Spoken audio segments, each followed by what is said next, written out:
அழகா நான் ஒரு பேசுகிறேன். இன்றைக்கி நம்ம பார்க்க போகிற சீரிஸோட நேம் வந்து ஷின்ஜி ஃபேமிலின்னு சொல்லக்கூடிய சீரிஸோட எபிசோட் 10 தான் நீங்கள் நம்ம பார்க்க போகிறோம். அதனால் நீங்கள் நம்ம சேனலுக்கு போய் செஞ்சு உங்களால் முடிவு சப்போர்ட் நம்ம சேனலுக்கு சப்ஸ்கிரைப் பண்ணி சப்போர்ட் பண்ணுங்கள். அது மட்டும் இல்லாமல் அது கூட இருக்க பெலக்கான ஆள் வச்சுக்கோங்க. அப்போ தான் நான் ஒரு அடுத்த வீடியோ எல்லாமே நோட்டிஃபிகேஷன் வரும். கண்டிப்பாக வழக்கம் போல இந்த எபிசோட் பிரமாதமாக இருக்கும். முடிச்சு யாருக்கு இப்போ நம்ம பொறுமையாக பாருங்கள். இந்த வீடியோ பிடிச்சவங்களுமே கமெண்ட்ல உங்களுக்கு பிடிச்ச மாதிரி பண்ணுங்கள். நான் பார்த்து தெரிஞ்சுக்கிறேன். சரிங்க அஸ்லாம் இதோட கதை போகலாம். இப்போ பார்த்தாலும் ஓகாவுடைய சின்ன ஃப்ளாஷ்பேக்கை காமிக்க சின்ன வயசில் அவங்க அப்பா கூட ரொம்ப நெருக்கமாக இருக்க அந்த பொண்ணு மட்டும் தான் அவங்க அப்பா தான் அவளுடைய ரோல் மாடல். அது மட்டும் இல்லாமல் ரொம்பவும் இந்த உலகத்தில் பிடிச்ச ஒரு நபர். இப்போ ப்ரெசென்ட் டைமில் அவருடைய ரூமுக்கு முன்னாடி நின்றுட்டு இருக்கான். அப்போ அவங்க அப்பாவை கற்று திறந்து வந்துட்டு என்ன ஓகா வெளியே நின்றுட்டு இருக்கா, என்னாச்சு? ஆமாம் என்னாச்சு இன்னைக்கு உனக்கு உன் மைண்டில் எதனா தோணிட்டு இருக்கா, எதனா சொல்லணுமா என்கிட்ட? ஏன் முகமே போக்க ஒரு மாதிரி வாடி போன மாதிரி இருக்கு? அதெல்லாம் ஒன்றும் இல்லைப்பா, இந்த சைடு சும்மா வந்துட்டு போனா சரி உங்களை பார்த்துட்டு போலாம் தான் வந்தேன் அப்படின்ற மாதிரி சோகத்தோட கிளம்புனாங்க. அதுக்கப்புறம் நடந்த விஷயத்தை காமிக்கிறாங்க. நம்ம ஹீரோவும் இவ இருக்கிற வந்து இடத்த வந்து கண்டுபிடிச்சிருவான். நீ எது கூட இங்கே வந்த அப்படின்ற மாதிரி அவ தடிக்க விழ ஏன் வந்தேன்னா உன்னுடைய பிரதர்ன்ற முறையில தான் நான் வந்தேன், சரிவா என் மேலே ஏறிக்கும் அப்படின்ற மாதிரி. அதுக்கப்புறம் பார்த்தா அவன் ஹீரோவும் அவளை அப்படியே தூக்கிறான். அவ்வளோ வைக்கப்படுறான். இவன் கூட போலாமா வேணவா? நான் நல்லா தான் இருக்கேன், அந்த சின்ன அடி தான் நான் பாத்துக்கிறேன், எனக்கு எப்படி இருக்குன்றது தெரியும், அந்த வழி ஒழுங்கா வரியா இல்லையா? ஆல்ரெடி உன்னை கண்டுபிடிக்க எனக்கு ரொம்ப கஷ்டமாயிடுச்சு, திரும்பி உங்களுக்கு பிரச்சனையை கொடுக்காத. அதுக்கப்புறம் ஹீரோவும் அவளை தூக்கிறான். நான் ஒன்னும் வெயிட்டா இருக்கேன்னு சொல்லிடாத, நீ ஒன்னும் வெயிட் எல்லாம் கிடையாது, லைட்டா தான் இருக்கேன். அது மட்டும் இல்லாம நீ சொன்ன மாதிரி நடந்துருச்சு. நைட்ல இவங்க ரெண்டு பேரும் தங்கிட்டு இருக்கும்போது ஒரு விஷயத்த சொல்லிருப்பாங்களோ. அப்ப வந்து அம்மாவை தூக்கின்னு போவாங்களா அந்த மவுண்டன்ல, நான் பாத்திருக்கேன். அவங்க திடீர்னு உடம்பு சரியில்லாம போனதுனால தான் அவர் தூக்கின்னு போடுறான். அந்த மாதிரி எனக்கு ஒரு நாள் நடந்தா நல்லா இருக்குன்ற மாதிரி யோசிச்சிருப்பா. நீ சொன்னது எல்லாமே இப்போ நடந்துட்டு இருக்க மாதிரி ஹீரோ அதை சொல்ல ஹீரோ கஷ்டப்பட்டு அவளை தூக்கின்னு கிளம்புறான். இன்னொரு பக்கம் இந்த சிஸ்டர் ரெண்டு பேரும் ஃபீல் பண்ணிட்டு இருக்காங்க. ஏன் அராட்டா கிட்ட எந்த விதமான மெசேஜும் வரல, என்ன இருக்கும்? ஆமா இருக்கிற நிலம ரொம்ப மோசமாயிட்டு இருக்கு. அது மட்டும் இல்லாம அதில் மழை பெஞ்சிட்டு இருக்கு போல பயங்கரமா. அப்ப வர சைனால பெய்ஜிங் போட வேண்டிய அந்த டிக்கெட் கேன்சல் பண்ணிட்டு இப்போ திருப்பி நம்மளுடைய இடத்துக்கு வந்துட்டு இருக்காரு. அவருக்கு வர இந்த விஷயம் தெரிஞ்சு போயிடுன்னு சொல்ல அதுக்கப்புறம் பார்த்தா ஸ்கூல்ல இப்போ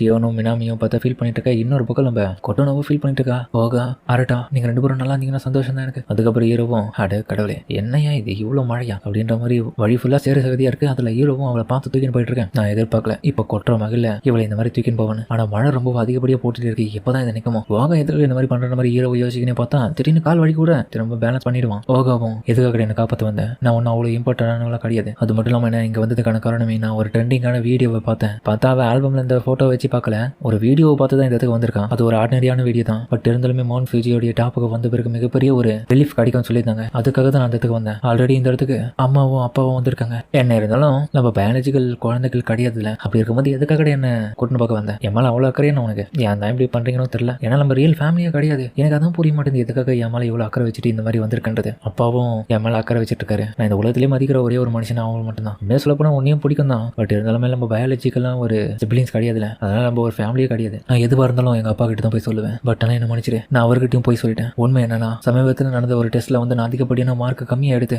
மோசமான பேர் வாங்கிட்டேன். அது மற்றவங்க கிட்ட சொல்லவும் முடியாம அந்த கிரேட் எதனால குறைஞ்சது எனக்கு தெரியும். அந்த ஒரு மைண்ட் ப்ரெஷர்னால என்னால் அதை தாங்க முடியல. அதுக்காக தான் கொஞ்சம் மைண்ட் ரிலாக்ஸுக்காக இந்த இடத்துக்கு வந்தேன். தனியாக இருந்தது நல்லா இருக்கும்னு நினைச்சேன். இருந்தாலும் நீ எதுக்காக என்ன காப்பாற்ற வந்த? நம்ம தான் பிளட் ரிலேஷன் கிடையாதுல. யார் சொன்னா அந்த மாதிரி?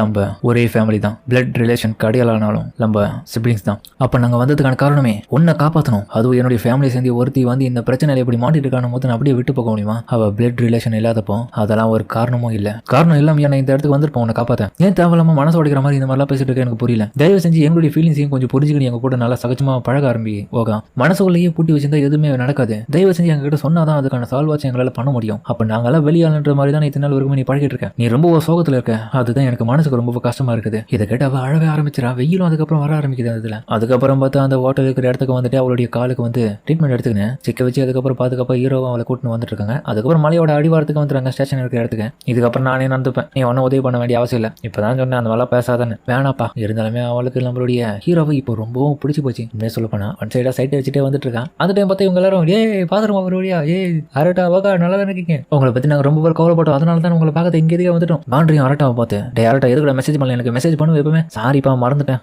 4 மணி நேரமாக ஹைவேலியே பாண்டி தான் ஓட்டுன்னு வந்தான். உண்மையை சொல்ல போனால் எனக்கு பயமாக தான் இருந்துச்சு. சரி ஓகா என்னடி ஆச்சு, காலில் எதுவும் அடிபட்டுக்குது நல்லா இருக்கியா? அப்புறம் என்னுடைய பிரதரை உயிரானவனே நல்லா இருக்கியாடான்ற மாதிரி. அதுக்கப்புறம் தடவை கடி பார்த்துட்டு ஹீரோ நாங்கள் நல்லா தான் இருக்கோம், நீங்கள் எதுக்காக வந்தீங்க? நாங்களே வீட்டுக்கு தானே வரப்போகிறோம். இல்லை எங்களுக்கு நம்பிக்கை இருந்தது கண்டிப்பாக நீங்கள் பாதுகாப்பாக வருவீங்கன்னு. அதனால உங்களை பார்த்துக்காகவே நாங்களே டேரெக்டாக கூட்டின்னு போகலான்னு சொல்லிட்டு வந்தோம். அது மட்டும் இல்லாமல் நீ கான்டாக்டும் பண்ணல, அதுதான் எனக்கு பயமாயிடுச்சு. அதனால தான் இவங்க எல்லாமே வரேன்னு சொன்னாங்க. அதனால கும்பலாக கிளம்பி வந்துட்டோம். மினாமியும் ரொம்ப வருத்தப்பட்ட. அவள் தான் எங்களுக்கு இந்த ஐடியா கொடுத்தா நம்மளே போகலான்னு சொல்லிட்டு. ஆமாம் தானே மினாமி? ஆமாம். காரணம் எனக்கு ரொம்பவும் வருத்தமாச்சு. என் மேலே வருத்தப்பட்டு ரொம்பவும் நன்றி மினாமி. சரி வாங்க வீட்டுக்கு போகும்போது சொல்லிட்டு பாண்டி அதுக்கப்புறம் அவங்க எல்லாருமே கார்ல கூட்டிட்டு போக திரும்பி ஒரு 4 மணி நேரம் டைம் ஸ்பெண்ட் பண்ணி இவங்க பாட்டுன்னு போயிட்டு இருக்கணும் வீட்டுக்கு. ஹைவேல இப்பதான் முறை ரொம்ப நேரத்துக்கு ஓட்டிட்டு இருக்கான். தயவு செஞ்சு என்ன பதறப்பட வச்சிடாதீங்க, தேவையில்லாம என்ன தூண்டிடாதீங்கப்பா, மூணு வாங்கப்பா, நைட் டைம் வேற அப்படின்னு நம்ம பதட்டத்தோடயே ஓட்டிட்டு இருக்கான். சேகாவும் சரி இருந்தாலும் எதுக்காக நீ மவுண்ட் ஃபிஜிக்கு போனேன்? அது காரணம் என்னன்னா அம்மாவும் அப்பாவும் முறையை மீட் பண்ணது எங்க நினைச்சிருக்கீங்க, அந்த இடம் பார்க்கணும்னு எனக்கு ஆசை, அதனாலதான் நாங்க போனேன். பரவாயில்லப்பா, இன்னும் இவன் நாக வச்சிருக்கான். பாண்டி இன்னொரு பக்கம் இவங்க கிட்ட பேசுறதுல முன்னாடி போற வண்டி மேலே மோதத்துக்கு போற அக்கா பாட்டு வருதுன்னு சொல்லி கொட்டணும் சொல்ல ஆமா அப்படின்ற மாதிரி அதுக்கப்புறம் அவ கண்ட்ரோல் பண்ணிடுறான்.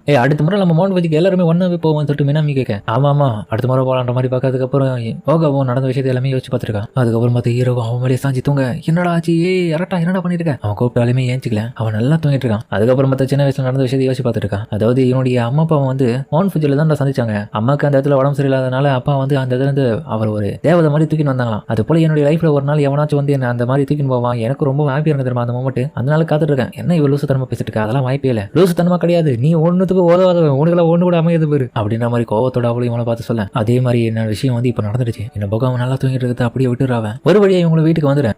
ஏஞ்சுக்கிடான்ற மாதிரி அதுக்கப்புறம் எழுப்ப பார்த்தா சிவன் அதுக்கப்புறம் ஹீரோவை தூக்கி வந்துட்டு இருக்கான். ஹீரோ நல்லா தூங்கிட்டான். சிவன் இவன் நல்லா தானே இருக்கான், வெயிட்டா இருக்கானடா? இல்லக்கா பரவாயில்ல, கொஞ்சம் லைட்டா தான் வெயிட்டா இருக்கான். அதுக்கப்புறம் அவனோட ரூம்ல இவனை எல்லாருமே படுக்க வச்சிருக்காங்க. எல்லாரும் இவனை பார்த்துட்டு ரொம்ப ஃபீலிங்கா இருக்காங்க. இவனுடைய பாடியில இருக்கிற துணியை கைட்டு வேணா இல்லைன்னா ஏஞ்சிருவான். அதுக்கப்புறம் பார்த்தா அவங்க அப்பா ஓடியாந்துடுறாரு ரூம் பார்க்க. ஓகா நல்லா தானே இருக்கேன்? நான் நல்லா தான் பார்க்கேன், எனக்கு எந்த விதமான ப்ராப்ளமும் கிடையாது, காலைல தான் சின்னதா அடி, ஆனா அண்ணன் தான் அரட்டாவோட நிலைமை தான் ரொம்ப மோசமா இருக்குன்ற மாதிரி சொல்ல என்னாச்சு அவனுக்கு? இல்ல சாதாரண ஃபீவர் தான், மழையில ரொம்ப நினைச்சிட்டான். அப்படியா, ரொம்ப கஷ்டப்பட்டிருக்கான். நீங்க எல்லாரும் உதவி பண்ணதுக்கு ரொம்ப நன்றி. அவன் கொஞ்சம் ரெஸ்ட் எடுக்கட்டும், அவனை விட்டுருங்க. நீங்க எல்லாரும் ரொம்ப டயர்டா இருப்பீங்களா, போயிட்டு உங்களுடைய ரூம்ல ரெஸ்ட் எடுங்க. அதுக்கப்புறம் நம்ம ஹீரோடைய அப்பாவும் ஆல்பம்லாம் எடுத்து வச்சு பார்த்துருக்காரு, பழைய ஆல்பம்லாம். ஓகாவும் ரூமுக்கு வரான். என்னாச்சு ஓகா? அப்பா உங்ககிட்ட ஒரு விஷயத்தை நான் சொல்லணும். இந்த உலகத்திலே என்னுடைய ஃபேவரட் பர்சனா நீங்க தான். நாங்க பிளட் ரிலேஷன் இல்லைன்றதை நீங்க சொன்னாலுமே என்னுடைய உண்மையான அதுவும் என்னுடைய ஹீரோவா இருக்கிற ஒருத்தர் நீங்க தான். அதனாலதான் உங்க கூட பேசுறது எப்பவுமே எனக்கு ரொம்ப பிடிக்கும். உங்ககிட்ட இருந்து நிறைய விஷயத்த மறைச்சிருப்பேன், அதனால என்ன மன்னிச்சிருங்க. இந்த மாதிரி நான் தப்பான புரிதல் காரணமா இந்த இடத்த விட்டு நான் போனதுக்காக. இப்பதான் எனக்கு புரியுது, இதுக்கப்புறம் எந்த விதமான சீக்கிரட்டையும் உங்ககிட்ட மறைக்க மாட்டேன். நிறைய விதமான புரிதல் இப்பதான் எனக்கு வந்திருக்கு. நாங்க ரத்த சொந்தம் கிடையாதுனாலும் எவ்வளவு நாங்க ரிலேஷனா வாழ்ந்துட்டு இருக்கோன்றது இப்பதான் எனக்கு புரியுது. பரவாயில்ல ஓகா, நீ நல்லா தான் இப்போ புரிஞ்சு வச்சிருக்க, ரொம்பவும் நன்றி பண்ற மாதிரி. அதுக்கப்புறம் அவ்வளோ ஆக் பண்ண ரொம்பவும் நன்றி ஓகா. அதுக்கப்புறம் பார்த்தா அவ்வளோ ஸ்கூலுக்கு வர ஃப்ரெண்ட்ஸுக்காரங்க விசாரிக்கிறாங்க. ஓகா நல்லா தானே இருக்க, காலுக்கு என்னாச்சு? அது பாப்பா ரிலேஷன்ஷிப்ல போன வீட்டில் கால் தடிக்க வந்துட்டேன் அப்படின்னு அவங்க கிட்ட போய் சொல்ல சரி இருந்தாலும் அவன் அண்ணன் தான் ரொம்பவும் ஃபீல் பண்ணியிருந்தான் 2-3 நாளா.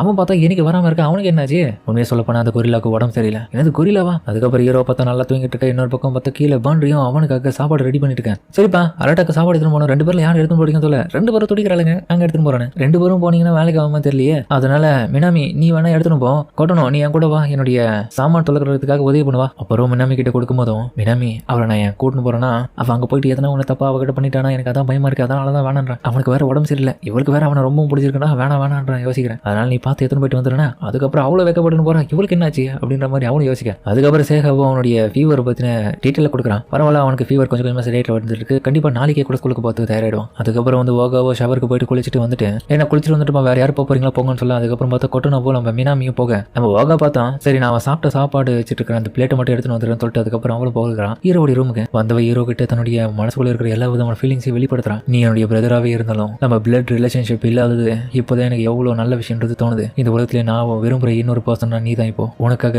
அப்படின்னு அவளும் பார்த்தா என்னமோ பண்ண போக ஏன்பா ஓகா எங்க போயிருக்கான் பாண்டி கேட்க. அவன் அரட்டை சாப்பிட்ட பிளேட் எல்லாம் எடுத்து போயிருக்கான், அதுக்கு இவ்வளவு நேரமா கண்டிப்பா மன்னிப்பு கேட்க போயிருப்பான்னு நினைக்கிறேன் அப்படின்ற மாதிரி இவங்களால பேசிட்டு. அதுக்கப்புறம் பார்த்தா கொட்டனவா அந்த வந்துட்டு இவங்களால பேசிட்டு பார்த்துட்டு என்னப்பா விஷயம், மவுண்ட் ஃபிஜிக்கு என்ன காரணத்துக்காக போயிருப்பான்னு தெரியல, ஒரு காரணம் இல்ல பாட்டம் வரதுக்கு தான் போயிருப்பாங்க மலைக்கு அப்படின்றதுல இவ சின்ன பிள்ளைத்தனமா யோசிக்கிறா. இவளை அதுதான் நம்ம கூட்டத்திலே சேர்க்கறது கூடாது. அதுக்கப்புறம் நடந்த விஷயத்துக்கு காமிக்கிறாங்க. அவ பார்த்தா நம்ம ஹீரோவை அப்படி கிஸ் பண்ணிட்டா. இவங்க யாருக்குமே இந்த விஷயம் தெரியாது. அதுக்கப்புறம் அவளும் என்னை காப்பாத்துறதுக்கு ரொம்பவும் நன்றி ஆரட்டா, அது மட்டும் இல்லாம என் மனசுல இருக்கிறது நான் ஓப்பனா சொல்லிட்டேன் அப்படின்னு சொல்லிட்டு கிளம்பினதான். அப்புறம் அவன் மத்த நம்ம ஹீரோவும் மூச்சு தான் இவ்வளவு நேரம். அட கடவுளே என்ன அவ பண்ணா அப்படின்ற மாதிரி அவனுக்கு ஃபீலிங் ஆயிடும். அதோட இந்த எபிசோட முடிக்கிறாங்க. சரிங்க இந்த வீடியோ அப்படின்னு கமெண்ட் சொல்லுங்க. மறக்காம இந்த வீடியோ எல்லாருக்கும் பிடிச்சிருந்தா இந்த வீடியோக்கு லைக் போட்டு கமெண்ட்லயே ஹார்ட் அமைச்சு போடுங்க. அது மட்டும் இல்லாம அது கூட இருக்க பெல்லைக்கான ஆன்ல வச்சுக்கோங்க. அப்பதான் நான் அப்புறம் அடுத்த வீடியோ கொஞ்சம் டிலே ஆனதுக்கு தயவு செஞ்சு மன்னிச்சிருங்க. நான் மன்னிப்பு கண்டிப்பா கேட்டே தான் ஆகணும், ஏன்னா ரொம்ப டிலே பண்றேன். அது காரணம் என்னன்னா மற்ற சேனல்ல வீடியோ போறதுக்கு டைமை கொஞ்சம் ஒதுக்கிறதுக்கு டைம் கிடைக்க மாட்டேங்குது. அதுலயே நான் போட்டுட்டு இருக்கேன், இதுலயும் போட்டுட்டு இருக்கேன் போது கொஞ்சம் டிலே ஆகுதான். தயவு செஞ்சு கொஞ்சம் அட்ஜஸ்ட் பண்ணிட்டு பாருங்க. கண்டிப்பான வீடியோ வந்துடும், வராமலாம் இருக்காது. முடிஞ்சளவுக்கு சீக்கிரம் போட பாக்குறேன். சூழ்நிலையா புரிஞ்சுப்பீங்க நம்புறேன். சரிங்க சமத்தோட இந்த வீடியோ முடிச்சுப்போம்.